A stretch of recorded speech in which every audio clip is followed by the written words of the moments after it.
আজকে জঙ্গলে আসতে অনেক দেরি হয়ে গেল, যাই তাড়াতাড়ি কাঠ কেটে নিয়ে বাজারে যাব। এইটা একটা মোটা গাছ পেয়েছি, আজ এটা কেটে বিক্রি করলে অনেক টাকা পাবো।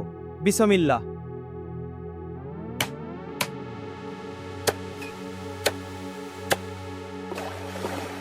হায় আল্লাহ, আমার কুড়ালটি নদীতে পড়ে গেল। এখন আমি কাঠ কাটবো কিভাবে? যেভাবেই হোক আমার কুড়ালটা ফেরত আনতে হবে। কে তুমি? আর এখানে কি করতে এসেছো?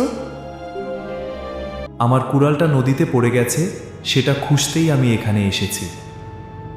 আমি তোমার কুড়াল খুঁজে দিব, কিন্তু একটা শর্ত আছে। যদি সবাই ভিডিওতে লাইক এবং চ্যানেলটি সাবস্ক্রাইব করে দেয়। তোমরা সবাই ভিডিওটা তাড়াতাড়ি লাইক এবং চ্যানেলটি সাবস্ক্রাইব করে দাও। এই নাও তোমার কুড়াল। আরে এটা আমার কুড়াল না, আমার কুড়াল কাঠ দিয়ে তৈরি। তুমি আমাকে সেটা এনে দাও। আমি তোমার সততা পরীক্ষা করছিলাম, তুমি অনেক ভালো। এই নাও তোমার কাঠের কুড়াল, আর সাথে এই নাও সোনার কুড়াল, আর খুশি মনে তোমার জগতে যাও। ধন্যবাদ, আমি খুব খুশি। আমার সততার জন্য জলপরি আমাকে সোনার কুড়াল উপহার দিল।